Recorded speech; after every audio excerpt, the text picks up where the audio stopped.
حضرت ابی بن کعب رئیس القراء، حضرت رسول اکرم یک زمان پیشش آمد گفت که سعد قرآن بخوان، الله گفته است تو قرآن بشنوم.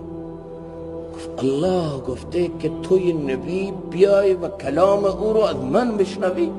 گفت بله. گفت الله سمانی، واقعا الله اسم منو برد؟ گفتم بله. اشهد جاری شد،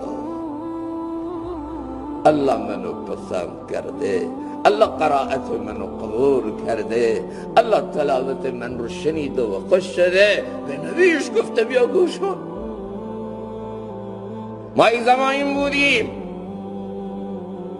دنبال رضایت الله تعالی بودیم و از رضایت هیچ کس پروایی نداشتیم. الله راضی بشه، معبود او، مقصود او، محبوب او، مطلوب او راضی بشه، تمام عالم از من ناراض بشن. اذا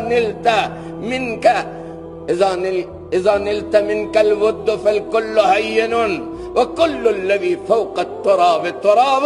یه ذره محبت از تو به من برسه، من پروای اینو ندارم که جهان به من چی میگه. چرا؟ فکل الذی فوق التراب تراب. تو هر چه که بر روی این زمین یه روزی همه خاک میشه.